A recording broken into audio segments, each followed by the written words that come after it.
everyone. Hello, everyone. And thank you all for joining us for this webinar.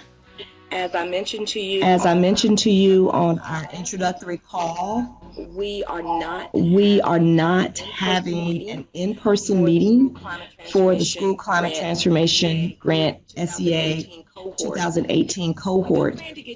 We do plan to get you additional information that's relevant and necessary for your grant via a series of webinars.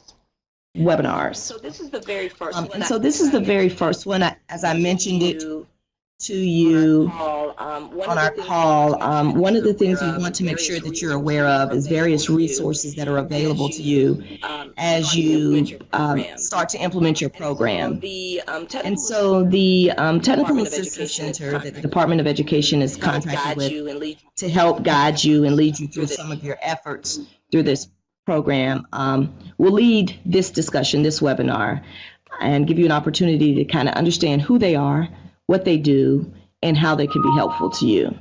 So we do have an opportunity for questions and answers towards the end of the webinar, but at this point, I will turn the presentation over to Brandy, who will introduce herself and talk about the Technical Assistance Center, who they are, what they do, and how they can be useful to you in this grant. So we want to go ahead and get started because I want to be mindful of your time.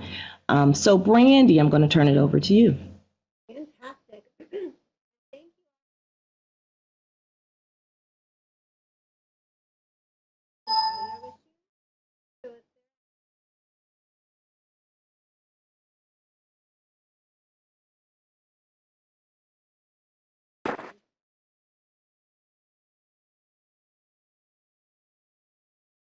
All right, let's see. Is that better for you guys hearing the microphones?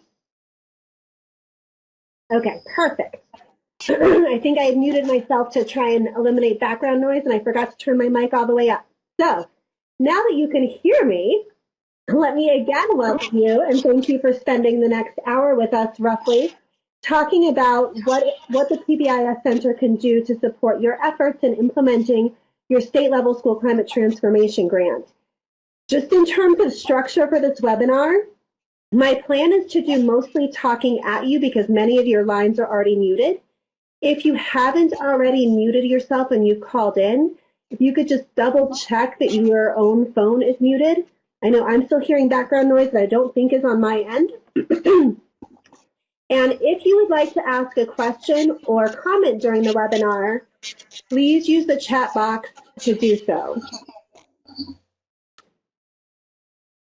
So as Carlette mentioned, my name is Brandy Simonson. I know many of you on the call already. So I am one of the new co-directors for the National PBIS Center. And part of my work is going to be supporting the Priority 2 efforts along with Jen Freeman.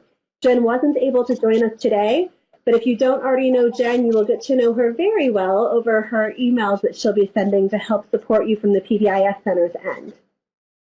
So what I thought I would do is just talk to you a little bit with an overview of those SEA SCTGs that were funded, give you a little bit of an overview from our perspective on what the National PBIS Center can do, and then lead you through some guided questions and answers. These slides are already posted and available at pbis.org on the School Climate Transformation Grant site.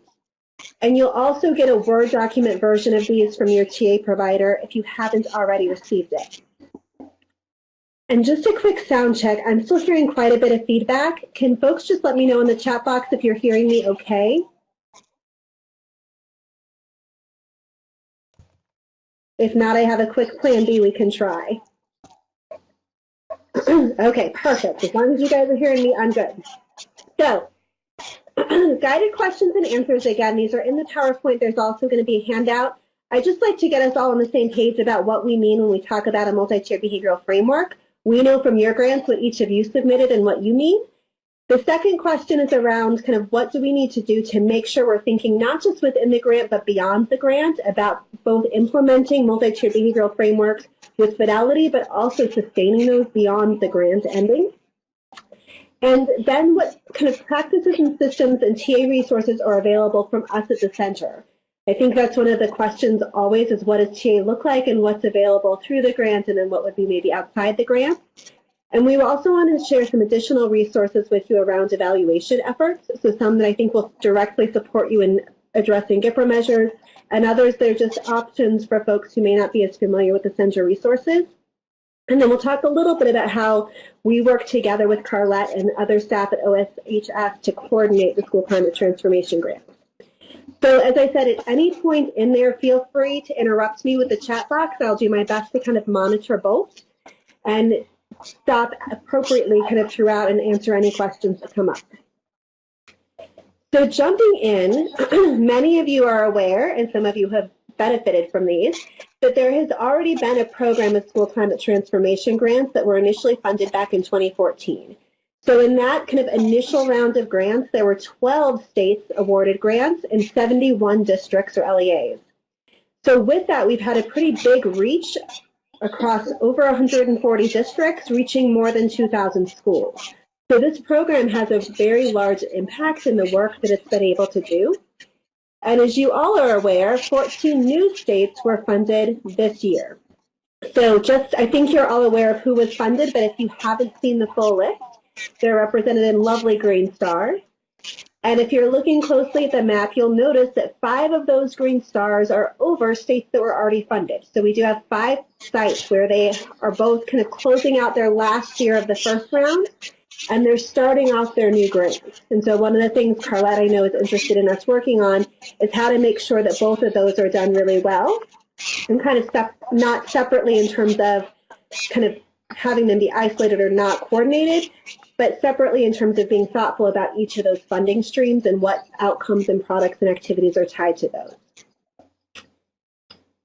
So the other part that I'm sure folks are interested in, and I think most of you are already aware of, is who from the TA Center is providing support.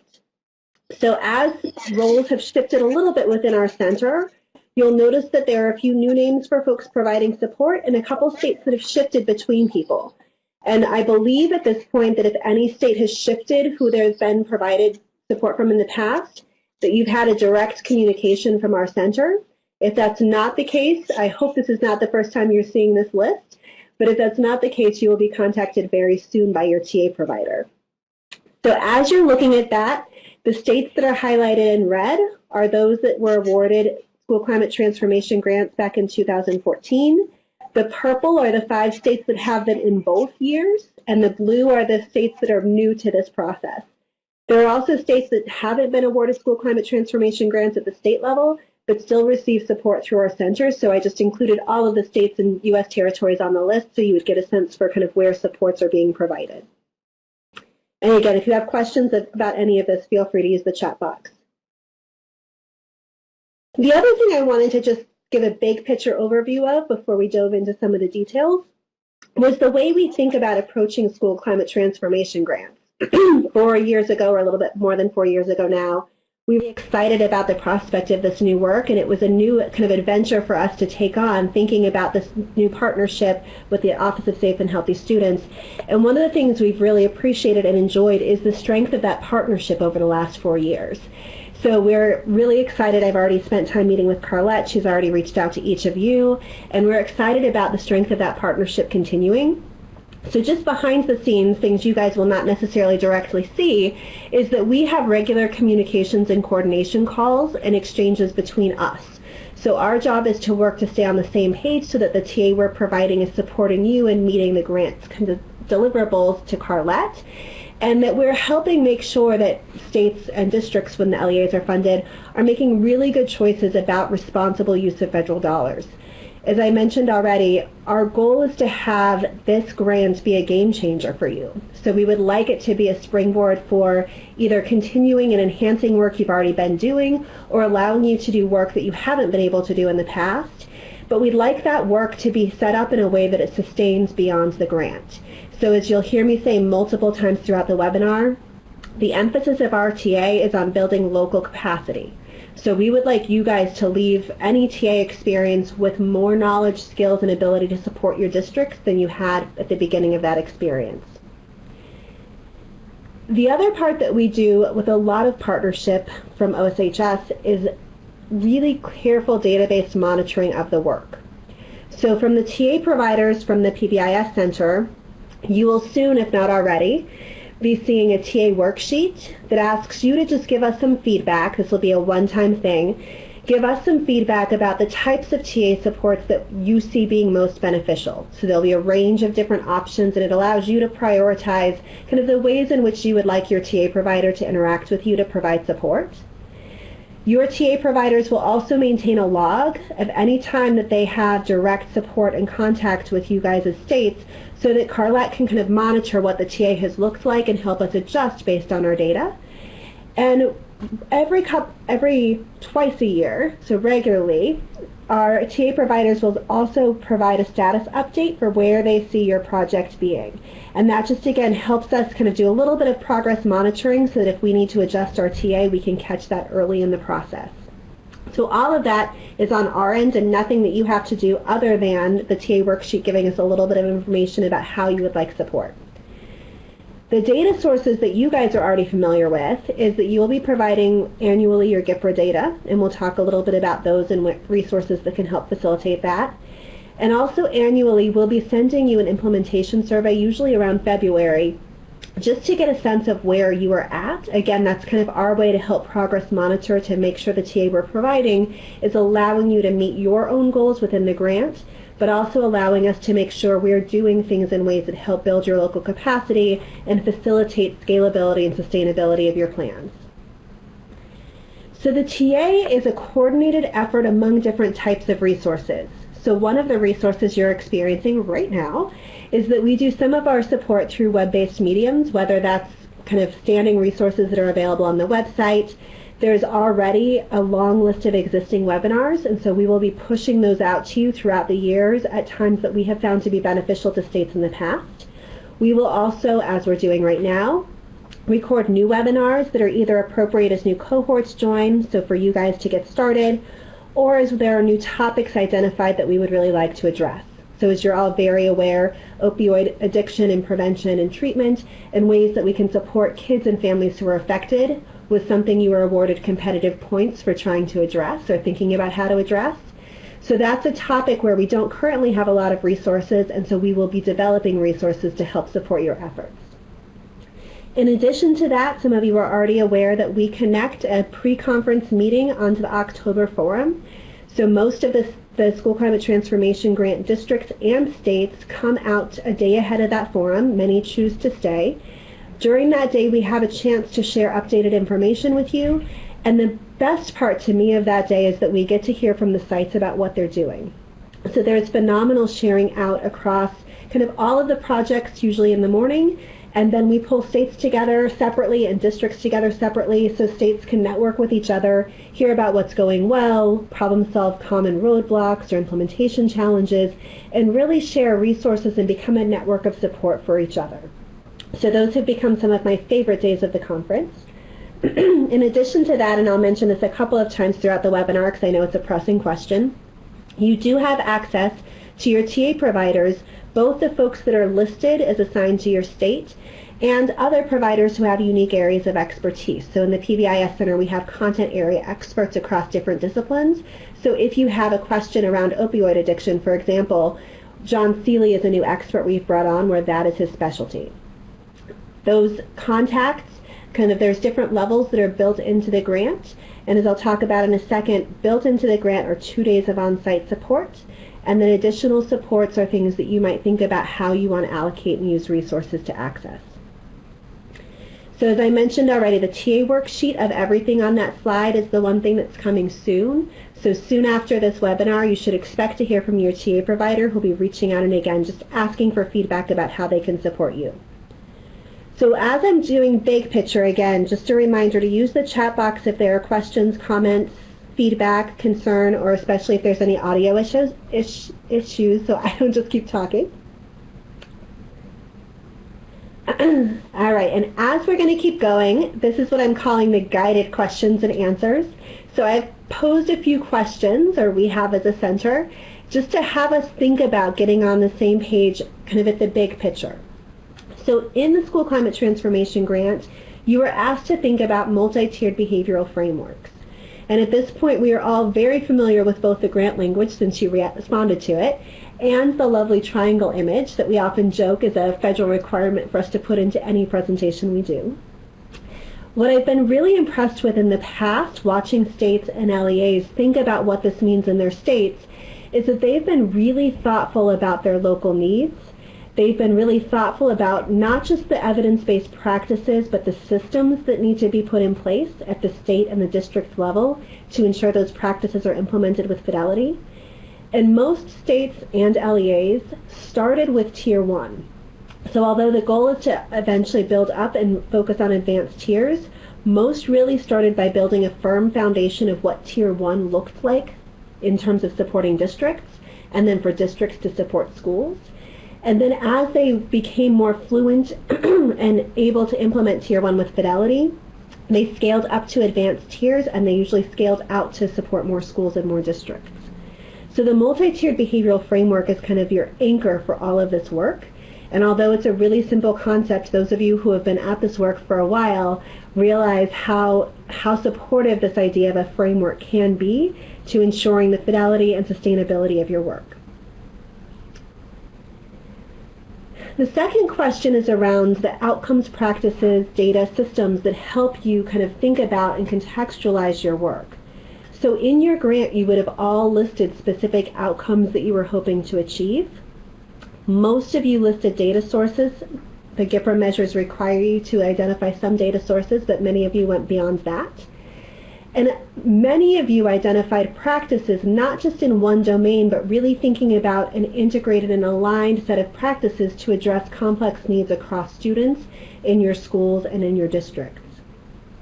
The key thing, I think, at the state level is really thinking about what are the systems features that need to be in place, both within your own state level, but also what are the systems features that you need to help districts implement within their district to facilitate all of the rest of the work.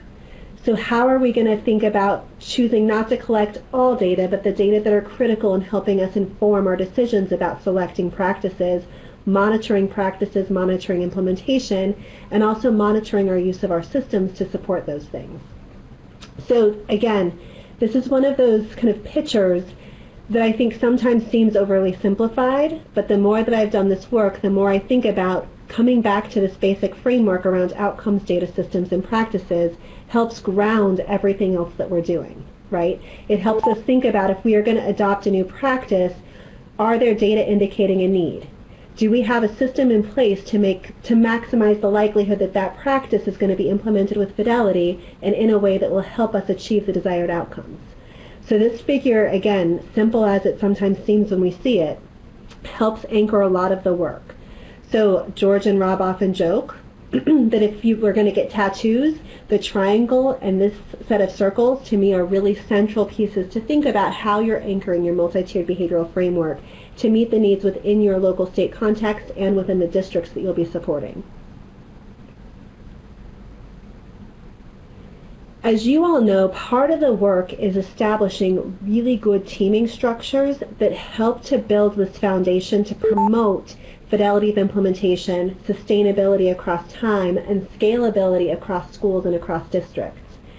And so at the state level, part of what you're thinking about is who needs to be on this team. And again, many of you are already in states that have this up and running, so you already have the answers to these questions.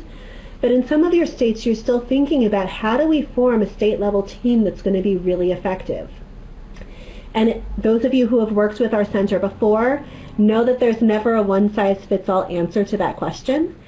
But again, this idea of kind of a blueprint logic for how you scale up practices can be really helpful. And one of the things we've learned across years is at the state level and also at the district level, these leadership teams tend to take on kind of two levels of functions, and in some states these may be two levels even of a team.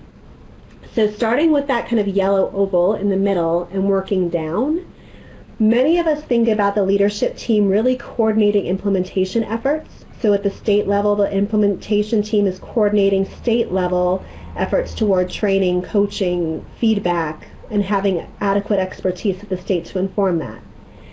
The state level is then supporting districts and developing those same structures and capacity within the district. So those implementation functions, I think, are the things we commonly think about when we're considering a leadership team. How do we build training capacity within our state or within our district? How do we build coaching capacity within our state, within our district? What are the data we're going to use to monitor and evaluate the effectiveness of our practices, the impact of our systems, and how are we going to use those data to provide feedback back into those systems to improve kind of the efficacy of our practice?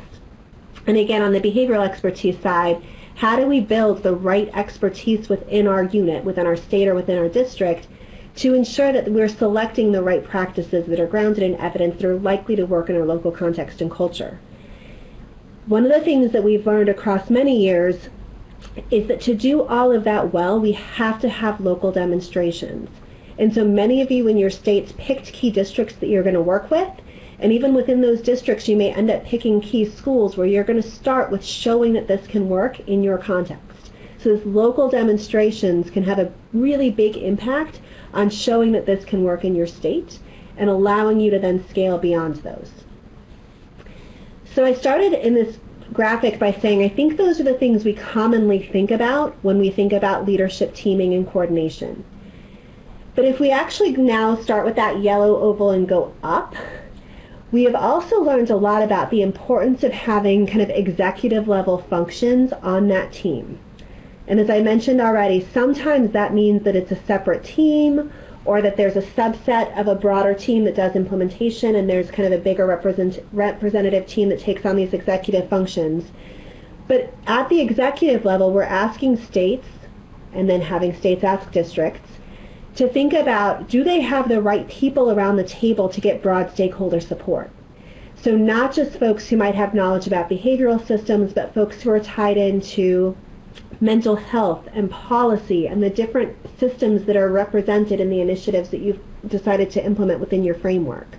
Have you thought about stakeholders around school boards and families? So really thinking about who are the consumers in the broadest sense and making sure that those folks are represented at that executive level of the team.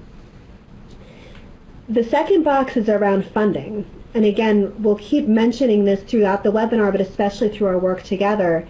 One of our goals is to have states be really thoughtful about how they're using grant resources to not just pay for things during the grant, but to really allow them to access ongoing supports that will help sustain these initiatives, the systems, the practices across time. And part of what promotes sustainability is that third bubble around policy and systems alignment. So really thinking about how to get this work into policy, into regulations, into some of the things that will help promote and sustain these practices beyond the grant, sustain these systems beyond the grant. And the last bubble is around how do we use this knowledge to really inform our workforce.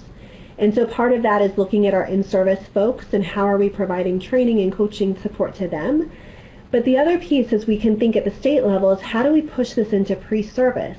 So we're graduating teachers, counselors, social workers, administrators who come in ready to do this work. And obviously this is a big picture and a lot to think about in the context of your initial kickoff for the grant. But this is another one of those graphics that for me I keep coming back to think about how are we really building the blueprint of this multi-tiered behavioral framework to promote the sustainability and the scalability. The other piece I think we always do a good job of in our community is really thinking about, while we're implementing and intervening kind of to supporting things at the state level or at the district level, we always eventually draw the line to direct student outcomes. So as we're thinking about what practices we're selecting, as we're thinking about the systems we're going to invest in, we might be thinking about that at the state level, but ultimately the decisions we're making, we're always thinking about the students being the end goal recipients of those interventions and their improved outcomes being our ultimate kind of benchmark of success. So thinking at the state level, we are, as a kind of our focus is supporting district level implementation, helping districts build the systems to then support schools. Schools are thinking about how, as the leadership team, they can support faculty within their building to really implement practices with Fidelity and experience the supports that they need as teachers and educators to support kind of their students. And again, ultimately, we're holding ourselves accountable to student benefit. And so in thinking about the ways you're collecting data, you might not be required to report that end data point in your GIPRA measures, but we should be looking at it and collecting it because, again, ultimately that's our yardstick to say, are we actually having the impact we want to have? So going into a little bit more detail about the type of technical assistance you can expect from our center. I mentioned already there are some kind of general approaches to technical assistance, some of which are on the website. So hopefully many of you are familiar with PBIS.org.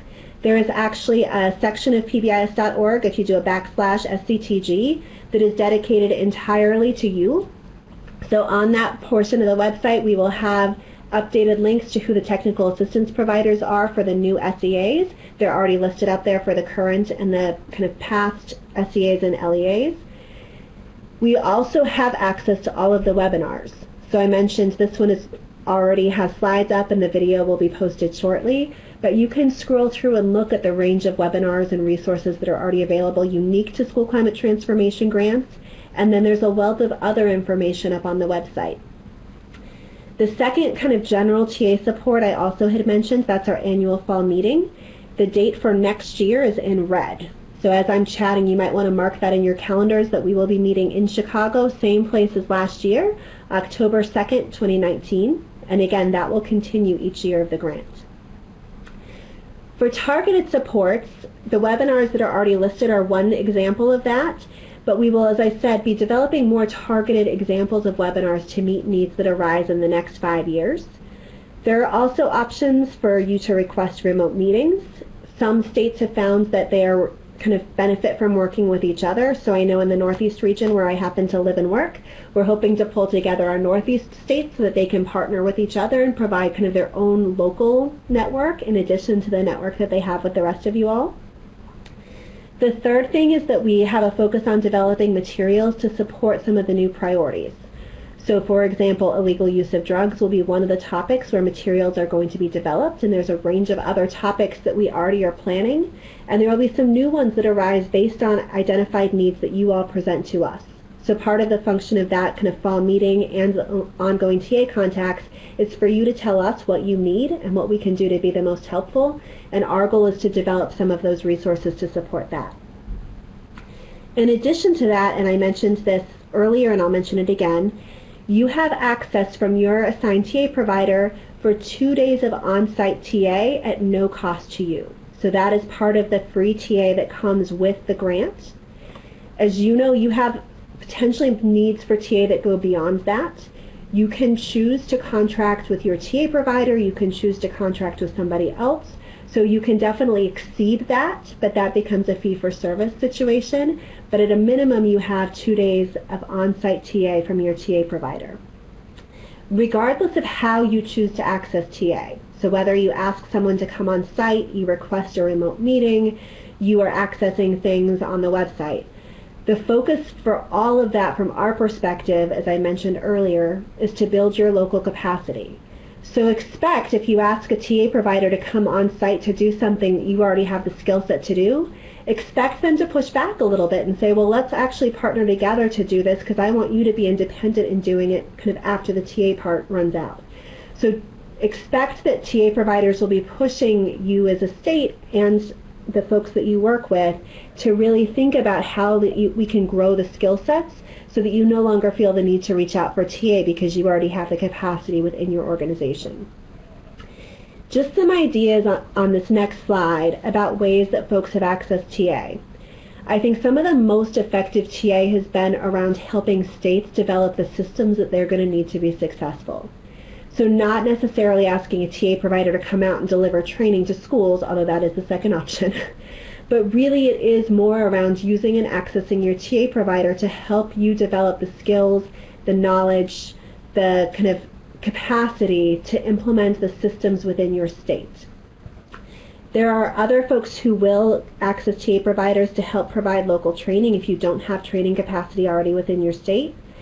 You might access your TA provider to help you think about how you're going to develop an evaluation plan.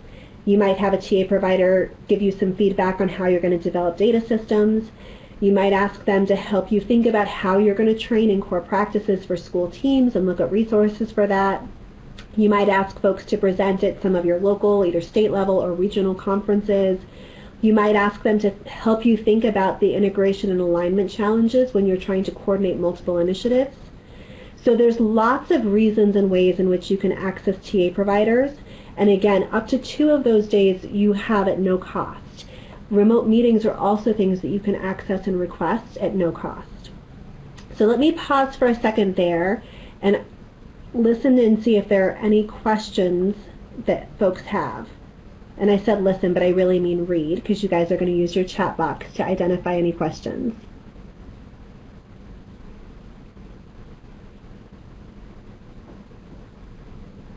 Just by a quick show of hands, electronic hands obviously, how many people have already had contact from their TA provider?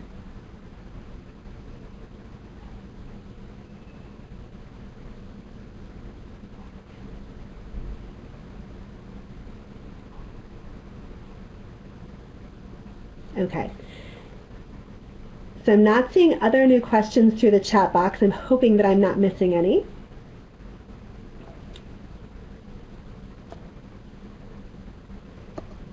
And I'm going to keep going, but again, feel free to use the chat box if questions come up, and those questions can be related to kind of the big picture stuff or details around TA.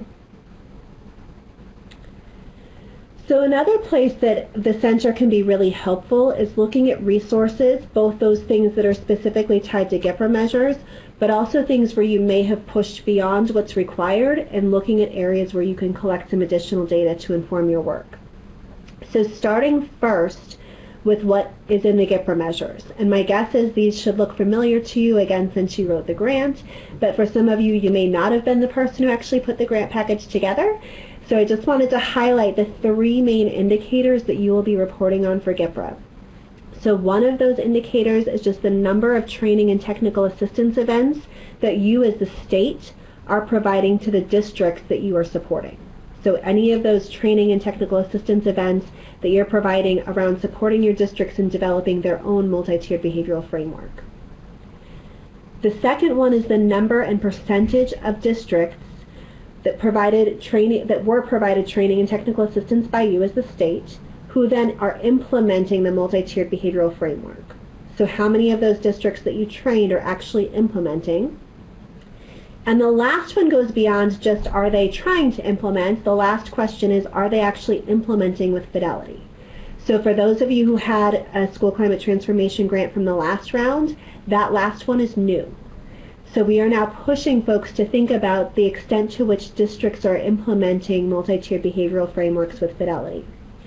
So one of the places that I think can be a really nice resource for you is thinking about how you're going to document that Fidelity piece.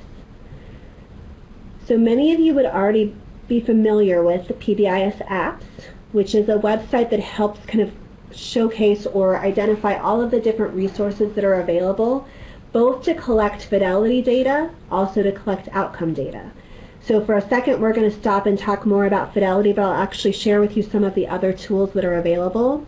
The best part about PBIS apps, among other things like making data easy to use for decision making, is that many of the resources on PBIS apps are available at no cost to you. So these are, again, great resources that are completely free and allow you to collect and use your data to help inform decisions. So specifically for Fidelity, there are a range of tools that many of you will be familiar with already. So I wanted to quickly run through them, and then I'll already kind of give you the punchline, which is that we highly recommend the first one. So the Tiered Fidelity Inventory is one of our newer tools, and the reason we are recommending that one is kind of several key reasons. One is that it actually captures implementation across the tiers. So some of our other tools, as we'll talk about in a second, focus exclusively on Tier 1 or exclusively on advanced tiers, and the Tiered Fidelity Inventory has built into it subscales for Tier 1, Tier 2, and Tier 3. The recommendation is that that tool is used at least annually. So again, you're not required to choose one of these measures by the grant, but this is one that we have found both in school climate transformation grant sites and in other sites to be a really helpful tool. It's a tool that's completed by a team with some expert support, but it's a tool that's completed usually more efficiently, so more quickly than some of our other tools. And it has nice reliability and validity data. It matches up quite nicely with the SET, which is the next one I'll mention, and the benchmarks of quality. So for me, this is the tool in our region that we're recommending schools complete. And so that'll give you kind of school level measures of fidelity of implementation. The second measure for school level fidelity of implementation is the school-wide evaluation tool, or the SET. And then there's a version of the SET that's for advanced tiers. So the individual school systems evaluation tool, or the ISET, measures fidelity of implementation of tiers 2 and 3 in schools. Like the tiered fidelity inventory, we recommend folks use the SET and ISET at least once a year. For folks who are familiar with these tools, they're a little bit of a heavier lift. They require an external evaluator, and for these tools to be considered valid, that person needs to have had training in how to administer them. The SET exclusively measures tier 1, and most folks are finding it takes roughly a half a day to administer the SET. The ISET measures tiers 2 and 3. So it's a more kind of resource-intensive measure. In a research study, it's one we often like because it does require that kind of trained observer from the outside to come in and evaluate. But the SET actually misses some things like classroom level implementation, and again, it's a little bit more resource intensive. So if your state is already using the SET, don't feel pressured to necessarily change, but we have found the TFI to potentially be a more efficient and effective way to capture similar data. The next kind of chunk of fidelity tools, again for school level fidelity of implementation, are things that are self-assessments. So the benchmarks of quality is a self-assessment tool that measures tier 1. It's typically completed by the team. Most folks recommend that you do the benchmarks of quality at least annually. And that tool also has some nice reliability and validity data. It's perhaps a little bit more comprehensive in terms of the number of items than the TFI or the SET. But again, we're finding the TFI lines up nicely with the benchmarks of quality that captures all 3 tiers pretty efficiently, which is why many of our states have chosen to go there. Another self-assessment is the team implementation checklist. In our training implementation initiatives, we use that one kind of quickly. It helps teams progress monitor themselves, but it's not necessarily at the same level of rigor in terms of reliability and validity. And then there is a self-assessment survey that staff complete that gives you kind of a richer level of information. The second or the last kind of chunk of items, and I'm just seeing comments in the chat box, so I will stop and do those after this last kind of piece of this slide. The last piece are also self-assessment measures, but these go up the triangle looking at tiers 2 and tier 3. So the MAT and the BAT. The MAT measures tiers 2 and 3. The BAT measures also tiers 2 and 3, but is used more as a progress monitoring tool, so it's kind of the companion to the team implementation checklist. So those tools at the bottom are useful self-assessments, but again, if I were picking one of these to recommend, it would be the tiered fidelity inventory. All right, so great question that just came up in the chat box is, what do we mean by capacity?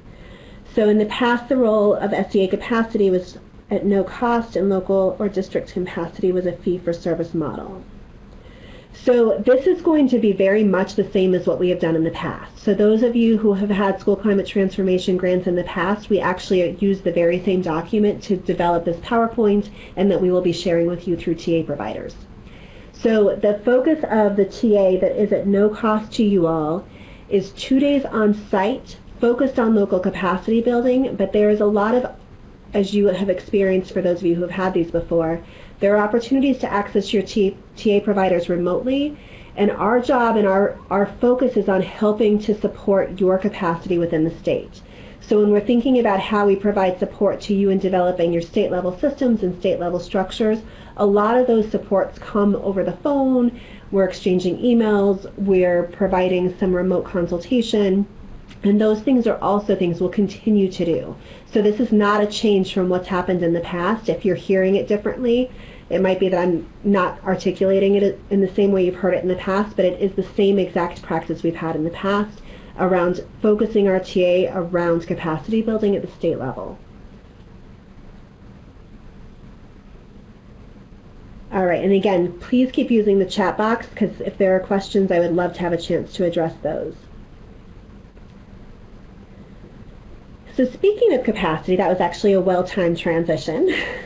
There are also resources available to measure capacity. The district capacity assessment may be a tool you're interested in for the districts that you're supporting, and the state capacity assessment is another tool that may be useful to you kind of looking at your team. For those of you who are familiar with these tools, or if you're not, they're developed by SCTG, so the National Implementation Research Network, NIRN, has developed these tools through some of their grant-funded work. They're developed to be intervention neutral, so they're not necessarily aligned with a multi-tiered behavioral framework, but they help think about some of the capacity pieces that you would need kind of regardless of what systems and practices you were investing in. One that I think we are a little bit more excited about is the Implementer's Blueprint Self-Assessment. And I say excited only because those items are more geared to be specific to a multi-tiered behavioral framework. So as teams are thinking about what is it specifically that we need to have in place, the Implementer's Blueprint Self-Assessment provides a little bit more of the detail for teams to use to self-assess and then use to develop their action plan. The other reason that we're a little bit excited about that tool is because the team at University of Oregon has been working to develop an online version of that. So folks who have used it in the past have likely done it paper and pencil or maybe as a Word document. But there will now be an online tool that allows you to not just do the self-assessment, but for each item, add items to your action plan to push you ahead with developing your own district and state level capacity. So that is a tool that you as a state team can use to think about the state level systems that need to be in place. It's also a really useful tool as state folks to use when you're supporting a district. So to sit down with a district team and help them walk through that process to think about what are the specific elements that need to be in place to build that local capacity. So when we think about Fidelity at a district level or Fidelity at a state level, that tool is probably our closest thing to think about what does that look like to be implementing a multi-tiered behavioral framework with Fidelity at the district level. Other tools that are available, and again, these are not required and not directly tied to GEPRA, but as I said, from our perspective, the ultimate measure of what we're doing is the impact on students. So thinking about ways to directly measure impact on students, I think, is a challenge that all of us should be kind of stepping up to and helping support our districts and schools in adopting systems that will allow us to see if we're having an impact at that level. So this is the one part that is not free, as we were talking. So the discipline system that many of you are familiar with, the school-wide information system, does have a licensing fee. Those of you who have looked into these systems from other providers will recognize how incredibly cheap this is. So this is a system that was grown and is currently maintained by the University of Oregon. It is not a for-profit business, so this just allows them to continue operating the system. So this is kind of a keep your lights on kind of level of fee. So the Tier 1 Office Discipline Referral System, again the school-wide information system, helps you look at your office discipline referral data in a way that you can kind of drill down by time of day, by setting, by place, by students, by different categories. The other piece that I think has been incredibly helpful for schools but also for districts and states is it allows you to disaggregate your data by race, ethnicity, by disability, by gender. So for many of us, we're not just interested in turning or moving the dial for all students, but we're recognizing that there are gaps in discipline where we're having students in certain subgroups, whether it's Black and Latino males or kids with disabilities, who are being sent to the office and being suspended and expelled and having other consequences administered at much higher rates than some of their peers in other subgroups. So this allows us to look at those data and use them effectively to guide our decision making at the school level, at the district level, and also at the state level. The system also advances up the tiers. So the Tier 2 level way of tracking data relies on folks using some kind of a behavioral point sheet. And again, that maps onto the Tier 1 system. So the nice part about it is it's not creating another kind of separate data system. It's allowing you to interface your office discipline referral data with those point sheets. And the iSwiss system helps us at Tier 3 to develop really individualized behavioral goals for students and again map those data onto the other data within the system. So those each have their own licensing fee that kind of tracks onto the amount of resources it requires to maintain those systems. And those are things, if you're interested in, you can look up on pbisapps.org, or you can talk to your TA provider. The last part from my perspective, and then I want to open it up to some general questions from you all that may not be tied to a specific slide, is how we are going to continue to work together. So part of what we will be doing is maintaining a personnel directory. So if you're wanting to identify who is the TA provider, who is the project kind of officer, or who is the lead within the state, you can look at this project directory and see an updated list of who those folks are. Although we know things can change day to day, and we'll do our best if you let us know to reflect those changes immediately, we'll at least plan to update those 3 times a year so that within the last couple of months you'll have updated lists of who's who. The second thing is, as we've talked about, there's always available resources on the website, but we will work to compile those to give you updates of what other states are doing and also kind of some of the best practices in the field once a year. Same with systems. We'll be sharing with you what other states are doing, and some of this will happen during that project coordinators meeting in Chicago in October. So we'll chat with you about what the organizational structures are, what the activities are, and who's been involved in helping develop local capacity. We'll continue to share with you examples of what data look like. And as we're sharing those with you, we're also preparing formal reports back for Carlette and her colleagues to think about what this has actually looked like across projects. And again, we'll continue to share resources and information about upcoming events that we think will be useful. Many of those communications, as we've talked to Carlette, will come from her through G5, but we'll share things with her that she can push out, and you'll also seek direct communications from your TA provider. So we are really excited and looking forward to working with you all. And there's a question about what is Office of Safe and Healthy Students. So the last slide is helpful because it helps give you all those acronyms. And Carlette has shared with us that for at least right now, that is still the correct name of their office. They're going through some reorganization, and so as any changes happen in the titles of offices or anything like that, we'll continue to keep everybody updated. So with that, we have a few minutes left up until 3 o'clock for any questions you all might have, again, about the scope of TA support, the role of the PBIS Center, anything along those lines.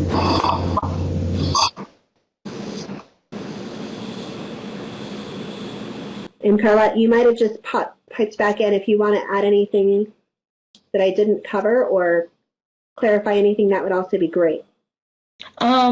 Yeah, no, I think you did an excellent job. Thank you, Brandy, for that presentation. And for folks on the line, if you do have questions, as Brandy mentioned, do go ahead and type them in the chat box. If you find that you have some questions after this webinar, something that you may have forgotten to say or you thought about later, you can certainly email me. I can get them to Brandy, or I can get them to the appropriate TA contact for your state. Thank you. And as you were chatting, a couple of questions came in. So one question is, will the data from the TA log and the status monitoring be available for states to use? So the TA log is basically where we just log contacts that we've had with sites. In the past, we have not had a site request those or find that particularly useful. I think it's more of a monitoring tool for Carlette and her colleagues just to see the scope of TA across the whole project. But if your site would find it useful to kind of have a record of the type of TA that's been provided for your site specifically, we should be able to get that to you, no problem.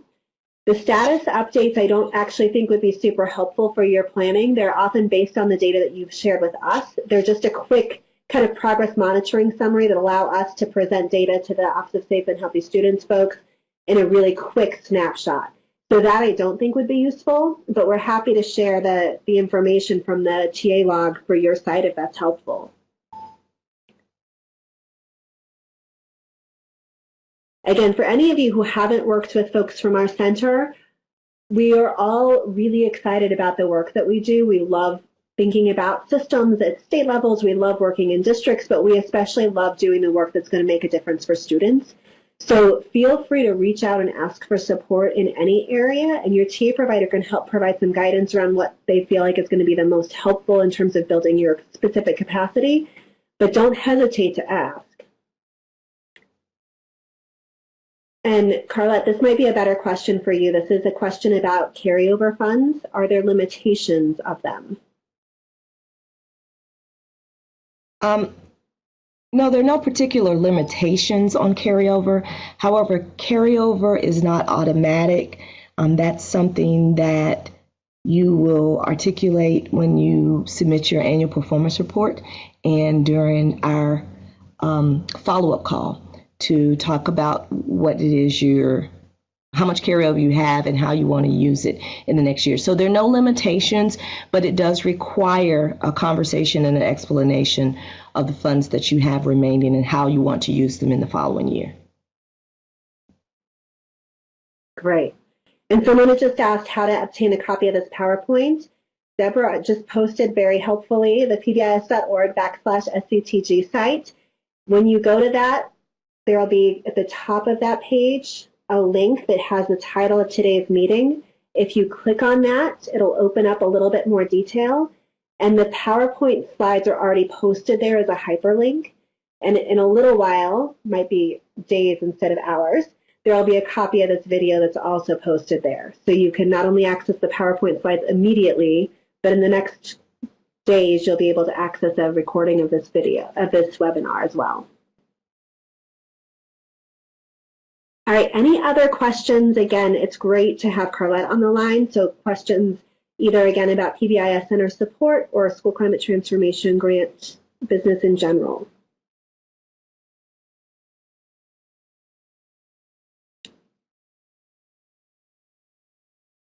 All right, seeing none yet, I'm going to officially say thank you very much. And as I mentioned, you should be hearing from your TA provider soon after the webinar, so probably next week.